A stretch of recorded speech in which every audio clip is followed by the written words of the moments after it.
7 సెకండ్లోనే గుండెగుట్టు. గుంటూరు ప్రభుత్వ సమగ్రాస్పత్రి ఓపీ విభాగంలో రోగులకు 2 రోజులుగా గుండె జబ్బుల స్క్రీనింగ్ పరీక్షలు నిర్వహిస్తూ ఉన్నారు. అయితే కార్డియాలజిస్టులకు బదులుగా 14 ఏళ్ల బాలుడు సిద్ధార్థ్ నంద్యాల ఈ పరీక్షలు నిర్వహించడం, అది కూడా స్మార్ట్ ఫోన్తో చేయడం అందరినీ ఆకర్షించింది. ఈ స్మార్ట్ ఫోన్లో అతడు స్వయంగా రూపొందించిన ఆర్టిఫిషియల్ ఇంటెలిజెన్స్ ఏఐ సహాయంతో పనిచేసి సిర్కాడి యూవీ అనే యాప్ ఇన్స్టాల్ చేసి ఉంది. స్మార్ట్ ఫోన్ను రోగి చేతిపై 7 సెకండ్ల పాటు ఉంచితే ఆ యాప్ హృదయ స్పందనను రికార్డ్ చేస్తుంది. రోగికి గుండె జబ్బు ఉంటే బీపీ సౌండ్తో రెడ్ లైట్ వెలిగి గ్రాఫిక్లో అబ్నార్మల్ హార్ట్ బీట్ అనే పదాలు స్క్రీన్పై కనిపిస్తాయి. జీజీహెచ్ ఓపీలో దాదాపు 500 మందికి స్క్రీనింగ్ పరీక్షలు చేయగా వారిలో 10 మందికి గుండె జబ్బులు ఉన్నట్లు ఈ యాప్ తెలిసింది.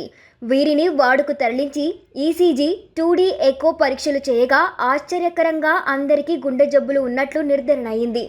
కాగా అనంతపురానికి చెందిన సిద్ధార్థ్ కుటుంబం 2010లో అమెరికాలో స్థిరపడింది.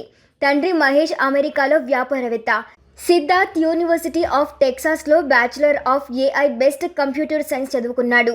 ఈ క్రమంలో స్కిర్యాడ్యూవీ అనే యాప్ను ఆవిష్కరించారు. ఆ యాప్లో అమెరికాలో 15,000 మందికి స్క్రీనింగ్ పరీక్షలు చేయగా 3,500 మందికి గుండె జబ్బులు ఉన్నట్లు గుర్తించింది.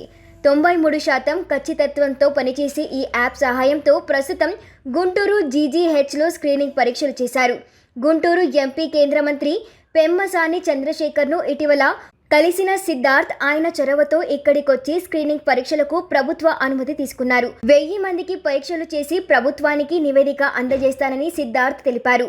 ప్రపంచంలోనే అత్యంత పిన్న వయస్కుడైన సర్టిఫైడ్ ఏఐ టెక్కీగా గుర్తింపు పొందిన సిద్ధార్థ్ ఏఐ సహాయంతో రూపొందించిన తన ప్రాజెక్టు గురించి సీఎం చంద్రబాబును కలిసి వివరించాలని ఉందని తెలిపాడు. అయితే సీఎం అపాయింట్మెంట్ ఇంకా దొరకలేదని చెప్పాడు.